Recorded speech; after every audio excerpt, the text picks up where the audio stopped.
tous ces personnes qui vous parlent de divorce. En venant Alors, ici, ils j'ai pas divorcent. envie de répondre, En je voulais venant juste y ici, ils arriver, sont mais- ruinés. En venant ici, Alors, eh bien, il y a autant d'Arabes. En venant ici, les enfants J'ai- deviennent insupportables. Baruch Hashem, beaucoup de gens, même dans ma propre famille, grâce à Dieu, et moi y compris, qui sommes venus en Israël avec, moi j'étais venu avec 2000 francs, et grâce à Dieu j'ai pu évoluer, acheter ma voiture. D'accord. Il y a beaucoup de gens, alors effectivement, quand Qui il y a- réussissent. Juste, moi je vais finir cette phrase très importante, à mon avis, vous savez à quoi ça ressemble une tache d'huile? Une tache d'huile sur une nappe blanche, on ne voit que la tache d'huile. Voilà, je pense qu'il y a ici un problème, une fois de plus, qui intervient, et là tu touches un sujet qui me concerne tout particulièrement parce que je fais du consulting, c'est de ça que je gagne essentiellement ma vie, je dirige les gens et Je peux en attester, je vous ai connu à cette occasion. voilà, donc je suis apeuré, je suis ébahi de voir comment les choses se passent. Par exemple, si je peux me permettre, allez, on va donner des exemples. Imaginez que je sois un juif de France qui débarque en Israël. Je signe n'importe quel contrat, je lis pas, je fais n'importe quoi. Et après, il y a des clauses qui interviennent. On dit, vous êtes des voleurs, vous êtes des loups, les Israéliens, c'est des ceci et cela. Moi, j'ai travaillé, ça fait 30 ans que je vis ici avec des juifs de France, c'est le seul qui m'est volé, ceci étant, mais pas les Israéliens. Les Israéliens m'ont payé jusqu'au dernier sou quand j'avais mes affaires de prêt-à-porter qui sont devenues le prêt-à-laisser, comme tu le sais, à Tel Aviv. Non, je pense que le pays d'Israël est un pays qui évolue énormément. Il y a énormément d'argent à faire. Vous pouvez le constater sur Internet. Nous sommes le 20e pays le plus riche du monde. Il a un fort taux de croissance. Et un fort taux de croissance à la bourse. On est parmi les premiers pays. Chômage au La taux le monnaie plus bas, pratiquement. Exactement, chômage au plus bas. Moi, toute la journée, on m'appelle pour des gens pour travailler. Le problème qu'il y a, c'est, je peux le dire à voix haute? Vous pouvez tout dire. Ouais, ben les gens ne veulent pas travailler. C'est ce que me disent les Français eux-mêmes. C'est pas israélien. Hein. J'ai plein de sociétés qui m'appellent, les gens ne veulent pas travailler. C'est comme ils veulent eux, comme ils pensent eux, comme au prix qu'ils veulent eux, je sais pas. Encore une fois, on en revient Alors, aux habitudes françaises, puisqu'ils oui, mais viennent c'est d'un pays. Israël, alors reste en France. Alors, reste c'est en France. ce que je vous disais. Si, Donc, non, à ce moment-là, on peut dire à des gens, vous on restez peut en pas- France. On ne peut pas être oriental et occidental. Vous comprenez ce que je veux dire? Je veux dire, moi, je vois les Français non-juifs s'installer au Maroc. Vous venez les voir après 15 ans, ben, ils sont francisés marocains. Il y a quelque chose qui rentre, ils sont déjà là-bas, les gens. Vous comprenez ce que je veux dire? Donc, vous comprenez l'intérêt des gens qui veulent, finalement, puisque vous leur dites rester, qui veulent Non. rester parce que de toute façon, ici, ils ne s'adapteront pas. Moi, je veux changer ma phrase. C'est pas Israël qui a besoin des Juifs. C'est les Juifs qui ont besoin d'Israël. Tout à fait. Donc, si tu pars de ce principe-là, quand tu viens en Israël, arrête de venir le critiquer. Je parle pas de toi, je parle des gens. Je voudrais faire une Laisse-moi différence finir. entre la Non, terre non. d'Israël et la société israélienne ou l'État d'Israël. Ça, il faut bien comprendre que la terre est sainte. Mais il peut y avoir des différences. Et on a le droit de parler. Non. On a le moi, droit je suis de pas dire d'accord, les je vais dire choses. pourquoi. Alors, Steve, je vais t'expliquer une chose que tu dois retenir en tant qu'ami. Écoute bien ce que je vais te dire. Comment s'est créé l'État d'Israël? Après quel événement tragique nous sommes revenus sur notre terre? Qu'est-ce qu'on attendait de notre peuple? Tu sais, moi, ce qui me fait rire, c'est que la plus belle rencontre, c'est le meilleur moment. Quand deux frères se voient qui ne sont pas vus depuis 20 ans, quand ils se voient, ils pleurent d'amour. Ils se serrent dans les bras. Au bout de 2 jours, quand est-ce que tu te casses? Là, on ne parle pas de 2 ans, ni de 20 ans, on parle de 2000 ans. 2000 ans où notre peuple s'est dispersé avec leur culture, chacun a raison, chacun a son rabbi, chacun a sa monnaie, chacun a son président. On revient, qu'on appelle les pots pourris, le peuple juif se réunit sur une terre après 2000 ans. 2000 ans. Avec chacun sa façon de voir les choses, les Ashkenazim persuadés que ce sont les meilleurs, les Sfaradim toujours en bas de l'échelle et critiqués comparés à des Arabes, une critique et une haine qui se montrent. On a même fait Tipat Ralav, une chanson qui avait été chantée par Zahava Ben à l'époque, et fait un film assez connu. Tipat Mazal, oui. Tipat Mazal. Je veux dire, on est face à une situation où qu'est-ce qu'on attendait de ce pays? Je comprends pas. L'Europe est un continent décivilisé. Aucun pays ne s'entend réellement avec l'autre dans sa culture et dans sa façon de voir les choses. Il faudra donc un président par pays. C'est pas comme les États-Unis, on a un président pour 52 États. Donc moi, quand on parle d'Israël, après 68 ans où les Tunisiens sont persuadés qu'il faut manger que de l'huile en Israël, les Marocains sont persuadés que Moshe Rabbeinu, il a reçu la Torah au Har Sinaï, les Algériens qui sont persuadés que ceci et cela, les Éthiopiens qui sont persuadés d'eux, les Russes qui pensent que... Mais attendez, vous plaisantez ou quoi? Regardez de quel peuple on parle sur une terre, on n'est pas un peuple, on est des milliers de communautés qui sommes venus créer un peuple. C'est normal qu'il y a des catastrophes, c'est normal que ça se passe pas bien. Si le pays d'Israël en 1948 avait marché droit depuis le début, ça aurait été tout sauf un peuple normal et des humains normaux, des extraterrestres. Ce n'est pas possible. Puisque vous le voyez bien aujourd'hui, même les mouvements religieux au nom de Dieu se sont séparés. Chabad, c'est pas Lubavitch. Breslev, c'est pas Nachman. Les nanars. Vous le voyez bien dans les Kippot Srugot eux-mêmes. J'étais en train de parler avec un rave qui passe Rouga, et je lui dis, mais tu te rends compte ce qu'il a écrit, ce rave? Non, lui, pour nous, il l'est pas. C'est-à-dire qu'on est face à une situation où, un petit peu à l'image d'une famille, tu veux passer des bonnes fêtes, fais-le avec tes amis, va pas avec la famille. Pourquoi? Parce que la famille te connaît tellement bien, on a tellement le même père, hein, d'une certaine façon, que attends, mais toi tu me juges, toi, tu as réussi ta vie, on va venir directement t'agresser. Tu vas dire, oh, qu'est-ce qui se passe? On est en famille, tu te rends compte? C'est mon frère, laisse tomber, je préfère ne pas lui parler. Et qu'est-ce qui t'arrive? On est venus frères du monde entier. Ce qu'on vit dans les familles, on le vit à l'échelle nationale d'un peuple. Donc c'est normal qu'aujourd'hui, après juste 68 heures, par rapport aux 68 ans, par rapport à la relativité d'un peuple entier qui se réunit avec la culture française. Les Américains, alors eux, c'est Dambared, ils sont dans leur monde à eux, je fais attention à mes mots, mais pour comprendre que pour eux, eh bien, les Israéliens sont, ils adorent travailler avec eux, ils n'aiment pas trop la culture et d'ailleurs la mentalité française. Donc, il y a des différences. Et puis, attends, tu m'excuses, mais moi, quand je vais prier avec mes frères ashkénazes et j'entends « Baruch ata Amoinoi », pour moi, le monoï, c'est un truc qui me sert pour me laver le corps, tu vois. Donc, je suis un petit peu... C'est vrai que tout est... C'est dur. Et vous êtes dur. Non, mais c'est pas une blague. Pour chez nous, c'est Baruch ata Adonai lamdenichukecha. On prononce le nom de Dieu tel que la Torah est marquée. Mais non, eux, non. Ils viennent d'une culture où l'alphabet se lit de façon différente. Baruch ata Hashem mehaye amissim. Que Dieu multiplie les taxes. C'est pas... Vous allez vous faire des ennemis, là. Non, mais c'est pas... Mais ils le savent, ils en rigolent eux-mêmes. Je ne dis pas de bêtises. Le taf chez eux se prononce sa mère. T'imagines, quand tu parles avec quelqu'un, une fois, j'ai d'ailleurs le Rav Gobert, qui est ashkénaze, qui enseigne chez nous la Torah, et quand ils m'ont prié, je regarde, je dis, mais tu te transformes, qu'est-ce qui t'arrive? Quand tu me parles en hébreu normalement, tu parles normalement, quand tu pries, tu parles différemment, il me dit, c'est la culture de notre pays, que Dieu le bénisse. Donc, ce que je veux par là, c'est que notre langage est différent. Il y en a qui vont parler encore le yiddish, il y en a qui se promènent avec 40 degrés, des shtreimel, shrenatamut, avec des bas blancs. Baba, tu me portes au champ quand je te vois. Attendez, mais... Et pourtant, elle fonctionne, cette société israélienne. Elle fonctionne. C'est magique. Et c'est là, il y a un choc des civilisations, mais elle fonctionne. C'est ça qui est extraordinaire. Vous avez des laïcs, vous avez des religieux, vous avez toutes les tendances que vous venez de citer, et pourtant, ça fonctionne. Les gens se croisent dans la rue et ne s'ignorent pas. Et tu sais pourquoi? Pose-moi la question, pourquoi? Parce que le peuple juif est né de 12 tribus différentes. Et qu'aujourd'hui, on recompose les 12 tribus. La seule différence, c'est qu'avant, on avait Yaakov pour nous guider, un seul père. Aujourd'hui, on n'a plus personne. On est dans un flou total. Et comme tu l'as dit tout à l'heure, on a que des annonciateurs d'apocalypse, de situations qui sont de plus en plus graves. Les gens ont besoin d'aide, les gens ont besoin. Et aujourd'hui, les grandes vedettes de notre peuple sont les Mekoubalim, enfin, les babottes, on appelle ça. Ceux qui te permettent, après un quart d'heure, 20 minutes, de pouvoir parler, de déverser tous tes problèmes, de prendre, alors qu'à la base, ce sont des gens qui n'ont jamais pratiquement étudié la Torah, mais on appelle ça des babottes, et qui prennent aujourd'hui une avance énorme sur les vrais rabbinim. Pourquoi? Parce que les vrais rabbinim n'ont presque pas de temps. Ils sont occupés à la Géoula, à prier, à étudier la Torah. Alors qu'aujourd'hui, je pense qu'aussi bien qu'en tant que président d'un pays, ministre d'un pays, ou rave de communauté, ou rave d'une ville, aujourd'hui, je pense que le peuple d'Israël est dans un tel désarroi qu'il serait temps que les grands descendent au niveau des petits, voir comment ils vont. Ça, c'est ce que je pense personnellement. Tout à l'heure, tu parlais des divorces. D'abord et avant tout, moi qui travaille à la Rabbanout, je voudrais juste te rappeler qu'il y a 50% de divorces en France et qu'il y a aujourd'hui 50% de divorces en Israël.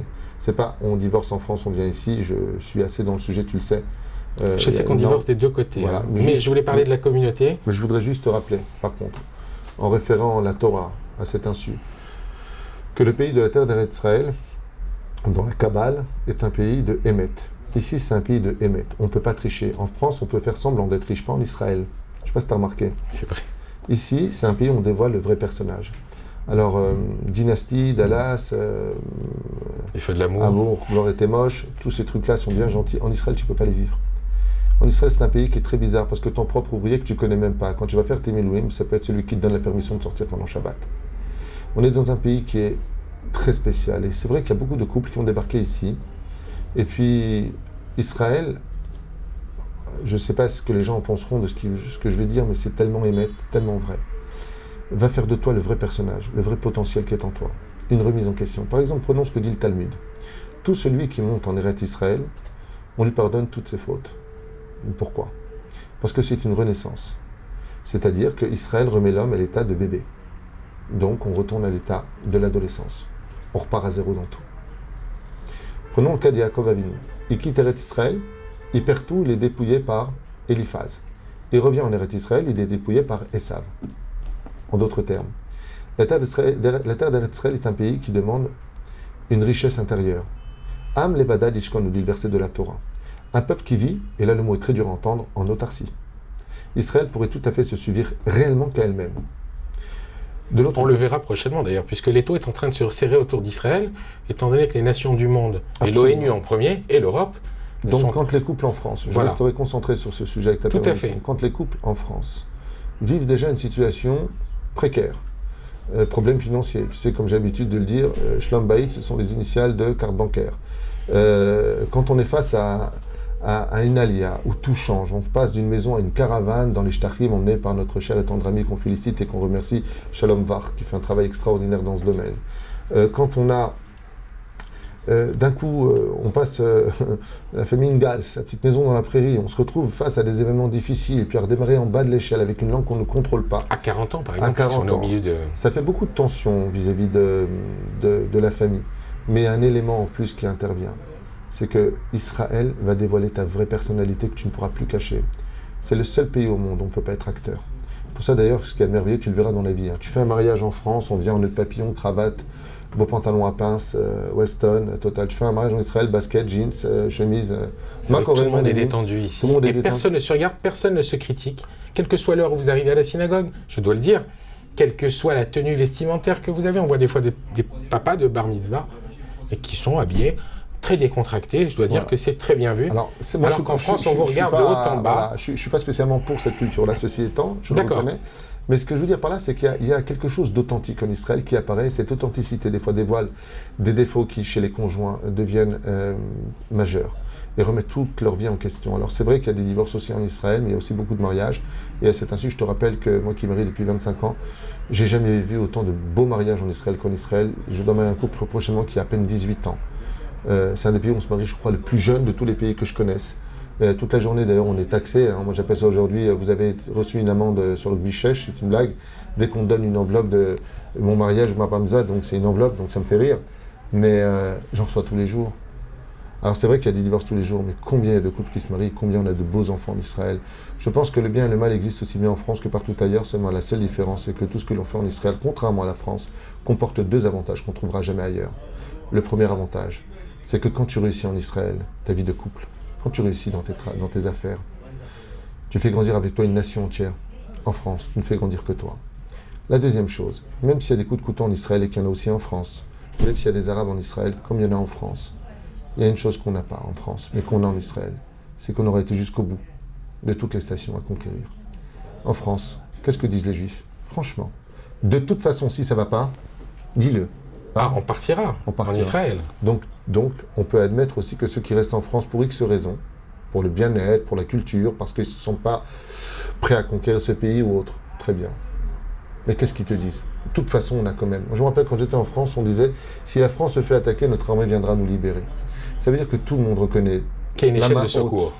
Que notre dernière station, c'est Israël. Alors c'est vrai qu'ici, on peut se revoir, peut-être, recevoir des coups de couteau, des alertes, des bombes qui tombent, c'est vrai. Mais moi, il y a une chose que je pourrais dire à Dieu si je pars de ce monde. J'étais jusqu'au bout du voyage. Le reste était entre tes mains, Hachem. Moi, j'ai fait tout ce que tu m'as demandé. Tu m'as demandé d'étudier la Torah, je l'ai fait. Tu as demandé une nation pour te recevoir, j'en faisais partie. Tu as demandé un pays qu'il fallait cultiver, travailler, je l'ai fait. Tu m'as pris ma vie, Hachem, c'est toi qui décides. Tout ce que je vous ai dit, évidemment, ne reflète pas mes pensées. Ça, je tenais à le dire aux téléspectateurs, mais il y avait quand même des interrogations. J'en suis conscient. Il y a beaucoup de gens qui n'étaient pas d'accord avec vous ou avec d'autres qui étaient d'accord avec vous, et il me semblait indispensable, puisque nous donnons la parole aux gens, et que là, on ne peut pas amener tout le monde, évidemment, de pouvoir vous transmettre les messages et les contradictions qui ont été données en messagerie privée sur Facebook et sur le site internet. Et c'est pour cela que je suis venu aujourd'hui en contradicteur, mais en fin de compte, nous sommes sur la même terre. Nous parlons la même langue, nous habitons le même pays. C'est sûr. Alors vous vivez votre alia, qui est quand même date depuis un long moment, et moi la mienne, chacun de deux façons différentes, mais en fin de compte, comme vous parliez, à toutes ces civilisations qui sont rejointes, et toutes ces personnes qui sont différentes et qui vivent ensemble, et qui s'entendent et qui forment un pays dynamique, exceptionnel, qui va de l'avant, alors que les autres pays semblent régresser actuellement, et par le terrorisme, et dans l'économie, et à tous les niveaux, alors qu'ici, on continue à aller de l'avant, et ça suscite d'ailleurs bien des jalousies, et c'est pour ça que l'étau se resserre autour de nous. Israël, exactement, la monnaie sur le domaine international ne cesse de grandir, l'euro tombe, le shekel monte. Et puis je voudrais aussi te dire autre chose, sur le domaine non pas ésotérique, mais sur le domaine talmudique, c'est que la Gemara nous enseigne dans Masechet Brachot Bedaf Yam Oud Aleph que la terre d'Eretz Israël ne s'acquiert que par le biais de la souffrance. Il ne faut pas l'oublier, je tiens à le dire à voix haute. Israël s'acquiert par l'effort et le mérite. Il faut souffrir pour acquérir cette terre, nous dit le Talmud. Pourquoi ? Parce que le Talmud nous dit que c'est un cadeau de Dieu qui est tellement immense et incommensurable que si tu ne tends pas au moins les bras, tu te fatigues un petit peu pour le prendre, ce pays, tu ne le mérites pas. Il faut mériter Eretz Israël. Alors il y a eu les Meraglim qui n'en ont pas voulu de ce pays, je le rappelle, dans la Torah, la paracha de Vaishlar. On explique ce que c'est que les Meraglim pour ceux qui ne comprennent pas. Les Meraglim, ce sont les fameux explorateurs qui devaient donner D'accord. simplement des comptes rendus sur comment conquérir le pays Eretz Israël. Et quand ils se sont rendus compte que c'est un pays qu'il fallait cultiver, travailler, créer une société, une police, une armée, une structure, alors ils ont dit non, on préfère retourner dans les nuages là-bas pour étudier notre Torah. On a vu que la volonté divine n'était pas du tout la leur, bien au contraire. La volonté divine, justement, était de vivre sa Torah et de ne pas la savoir sur le pays qui le concerne, car quand on veut être un grand boxeur, les entraînements sont bien bons, mais il n'y a que sur le ring qu'on verra les vrais résultats. Et le ring, c'est Eretz Israël. Dernière question sur ce sujet.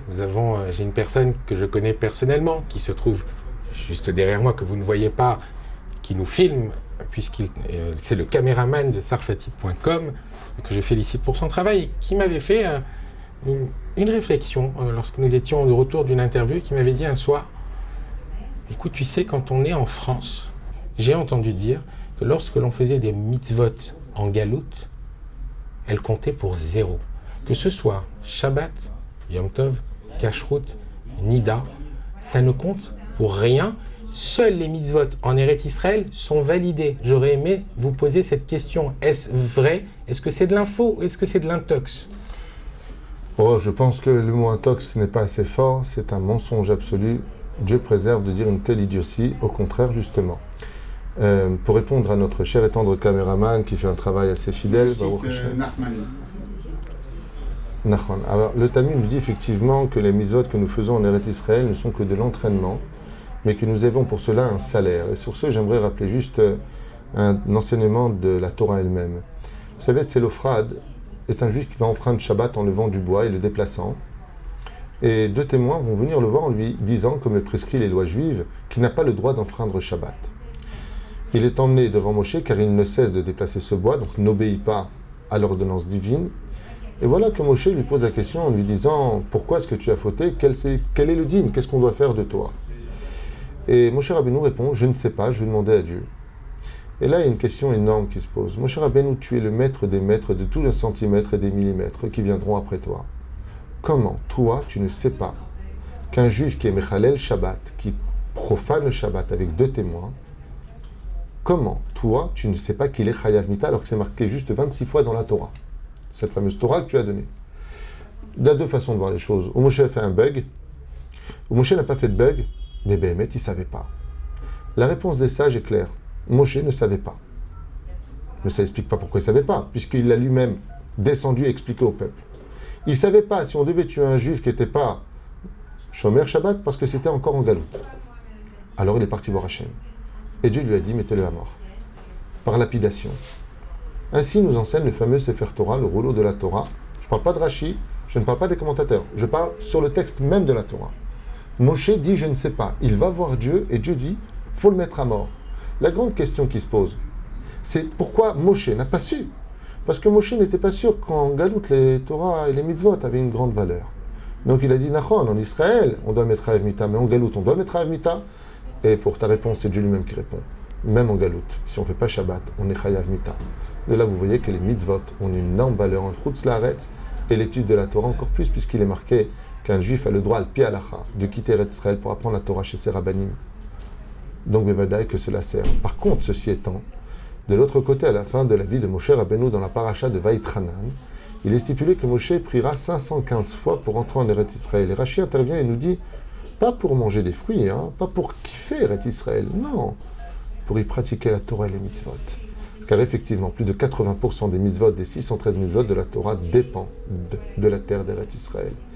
Alors oui, d'un côté, je dirais, comme dit Rabbi Nachman de Breslev, qui lui-même, ayant fait ses 4 pas en Eretz Israël, a regretté d'avoir écrit ses livres de Torah en galoute, et qui a dit comment ai-je pu oser prendre une plume et écrire de la Torah en galoute avant d'être venu prendre mon âme en Eretz Israël, la Chokhmah d'Eretz Israël.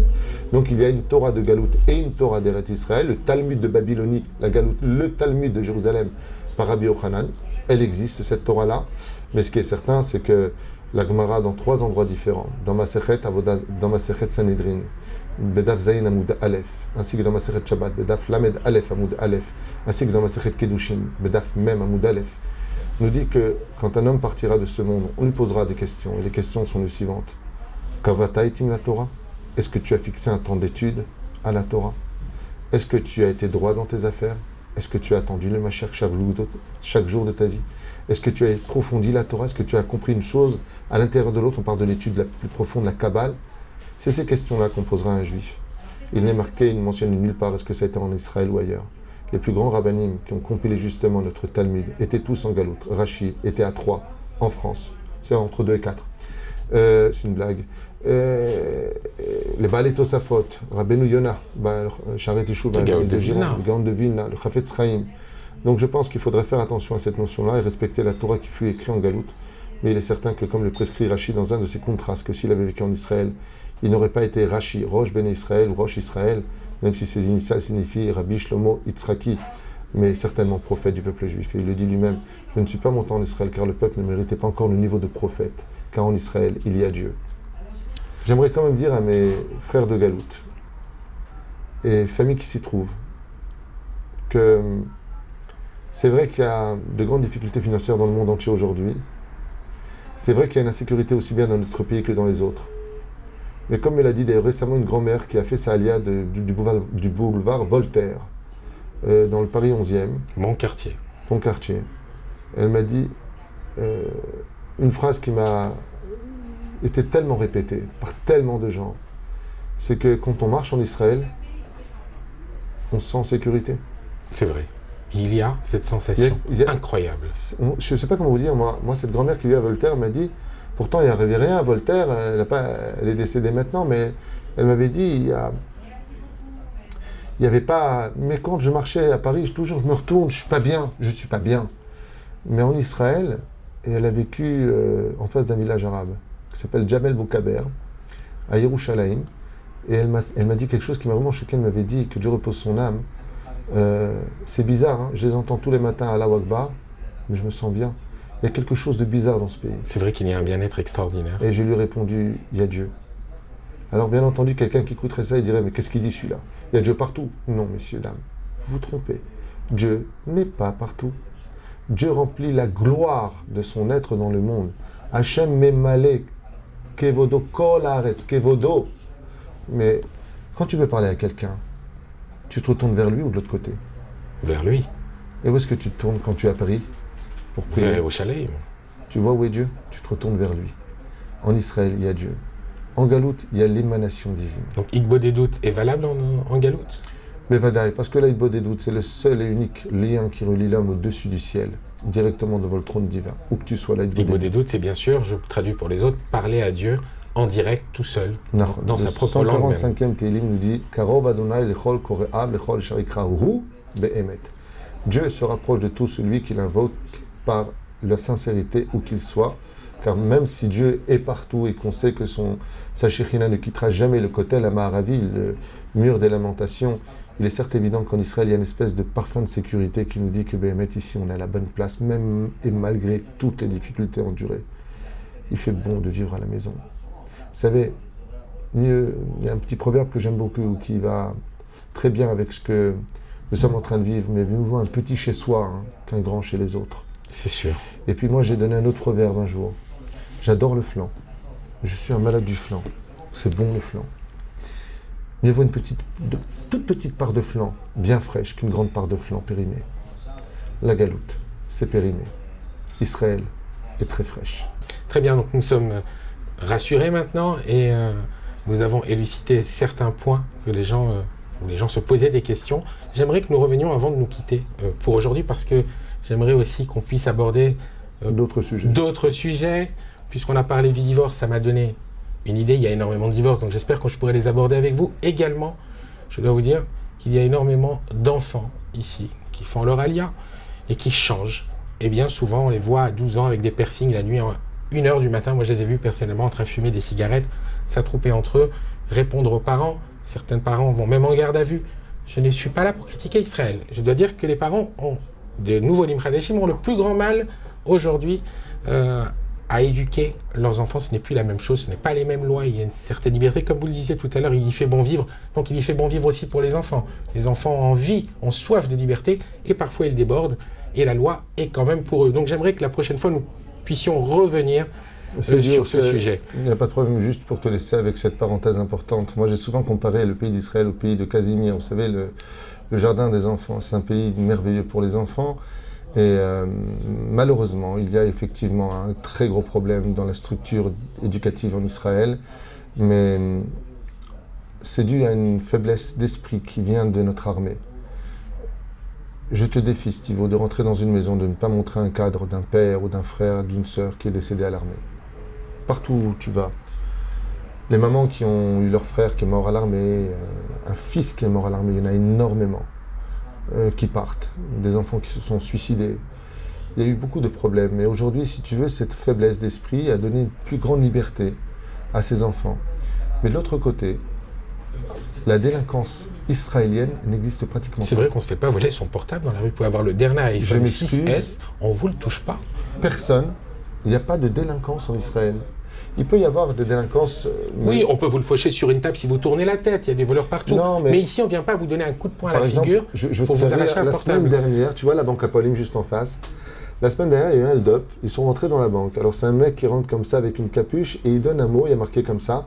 C'est un hold-up. Veuillez mettre tout ce que vous avez dans la caisse si vous ne voulez pas que je fasse un carnage. Attends, le mec, il avait les mains dans les poches. Il a pris 6 000 shekels et il est parti. Il a été rattrapé par la police la semaine dernière, 3 jours plus tard. Oui. Et quand il a été interrogé dans le journal, il a répondu « Mais non, je ne veux pas tuer des juifs, ça va pas, non ? Mais j'avais besoin d'argent. » C'est-à-dire que... Alors, c'est vrai que la mafia israélienne est une mafia réputée et connue pour son agressivité, d'un côté, mais de l'autre côté, quand on parle des enfants, moi, je les vois. Alors, c'est vrai qu'ils ont des piercings, mais prenons un cas que j'ai vécu récemment, où pendant un vendredi soir, une quinzaine d'enfants en bas de la maison ont mis de la musique pendant Shabbat, hyper fort. Il était 10h. Je suis sorti aller les voir, je savais que c'est Shabbat, ça me dérange. J'ai des gens qui dorment, s'il vous plaît, veuillez quitter les lieux. Ou quitter les lieux, ou vous arranger pour pas que ça me dérange. Et ils m'ont répondu, pas de problème, mon frère. Donc, c'est vrai qu'il y a des problèmes. Je ne dis pas qu'il n'y a pas de bagarre, mais ça reste quand même vachement cadré. Parce que, reprenons les choses.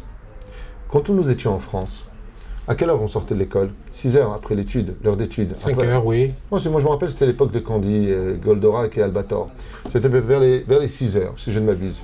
On a grandi, on a été ce qu'on a été. On est loin du niveau israélien, des universités israéliennes qui sont aujourd'hui au summum de la chaîne d'invention, comme on peut le constater avec les campus aussi bien de Jérusalem que de Haïfa. Ou de Tel Aviv. Ou de Tel Aviv, d'accord, qui sortent le plus de diplômes au monde sur le domaine relationnel. Alors, juste pour mettre un petit peu les choses dans leur contexte. Ici, en Israël, à 1h30, on lâche les enfants. Ils ont 2 mois de vacances, on a l'impression de se pendre parce qu'on travaille en tant que parent, on ne sait pas quoi en faire.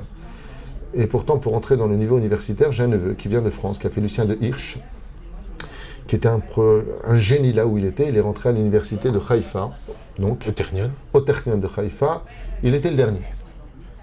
Il a même dû à un moment se retirer, et ça a été extrêmement difficile pour lui. Ils m'ont dit ils ont un niveau de fou.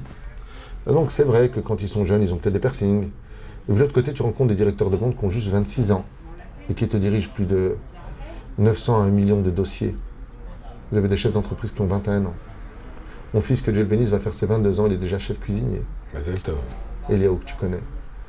Il a fait son service militaire, il a fait 18 ans d'Yeshiva, puisqu'il a toujours été en Yeshiva depuis sa naissance. Alors c'est vrai qu'ils ont peut-être un côté gamin en attendant, ce sont eux qui font notre pays. Alors peut-être qu'il y a une agressivité qui est due à une faiblesse, peut-être qu'il y a aussi beaucoup d'Yetzerara ici.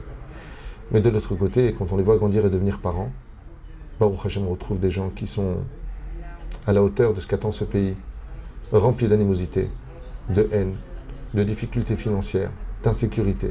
C'est pas facile de vivre en Israël, même si à mes yeux ça reste le plus beau pays du monde. Et franchement, j'y kiffe ma race. J'aimerais qu'on puisse terminer sur votre projet. Ça me tenait à cœur, ce projet de Macolette, que vous avez initié et que vous avez fini par créer, et ça a abouti, Baruch Hashem.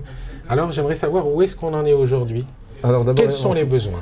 D'abord et avant tout, j'aimerais remercier ceux qui sont... vous savez, quand je parle de projet de Torah et de mitzvot, ça ressemble un peu aux galères. Les galères, c'était ces bateaux qu'on avait l'habitude de voir sur l'océan, où il y avait des gens qui ramaient, qu'on ne voyait jamais, et puis il y avait les capitaines avec le beau chapeau qui, eux, par contre, ne faisaient que donner des ordres. Moi, je suis plutôt le capitaine sur le bateau. Il y a ceux qui rament, comme mon épouse, que Dieu la bénisse, Valérie. Amen. Et toute l'équipe qui a travaillé avec nous, avec bien entendu Stéphane Jamy et Keren et Aaron. Qui ont été parfois jusqu'au bout de leur soirée. Voilà, qui ont été jusqu'au bout de leur soirée pour essayer de mener à bien. Et Laura Vinon, qui est devenu mon bras droit aujourd'hui, et beaucoup d'autres personnes que je remercie du fond du cœur.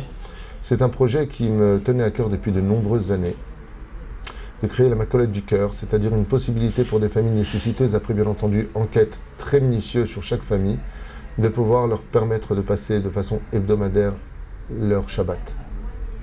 Je pense que pour ceux qui le peuvent, il est beaucoup plus agréable de manger son steak en sachant qu'il a invité une personne à sa table qu'il ne connaît pas et qui pourtant reste à la sienne. C'est un peu ce qu'on voulait offrir. Alors bien entendu, Macolève est un projet extraordinaire qui demande un débit d'argent énorme. Parce qu'aujourd'hui, grâce à Dieu, nous arrivons de façon hebdomadaire à nourrir 50 familles. C'est énorme. C'est énorme, avec des paniers variant de 600 à 700 shekels, des couches jusqu'aux chaussettes, jusqu'aux couvertures. Oui, parce que le coût de la vie a augmenté. Tout a augmenté, la difficulté est grande et pour nous c'est un énorme mérite. En fin de compte, je pense que ce n'est pas moi qu'il faudrait remercier, mais les pauvres qui nous permettent de nous mettre en application et de gagner le mérite de faire sourire ces visages que nous voyons s'afficher. Tous les bénévoles et tous les donateurs, bien évidemment, qu'on leur remercie. Exactement. On les remercie du fond du cœur. Bien entendu, c'est un projet où j'ai été critiqué par très peu de personnes. Mais à chaque fois qu'on réussit, de toute façon, on est critiqué. Mais aujourd'hui, Macolève existe. Il est placé Rehov Haché Yatim numéro 4, juste en face du numéro 4. Alors, les coordonnées vont s'afficher, bien évidemment, sous l'écran.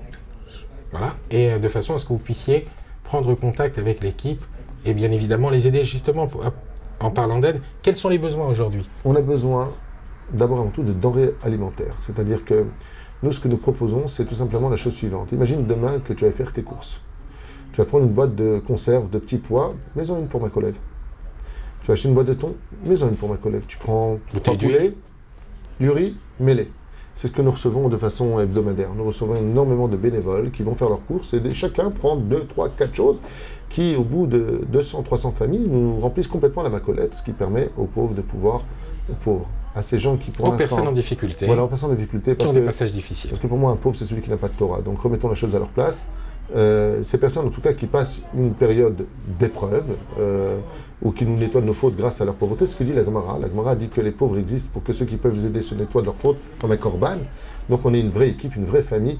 Et puis c'est surtout un route extraordinaire de voir des enfants dire « Maman, on peut prendre ça, maman, il y a des cornflakes, on vit des choses qui mériteraient d'être écrites dans un livre et lues par beaucoup de yeux qui, à mon âme, la vie serait remplie de larmes. Parce qu'il y a deux choses que j'aimerais te dire. La première, c'est que quand on donne 100 shekels à Macolève, c'est 100 shekels qui vont vraiment à Macolève et pas 90 ni 80 shekels.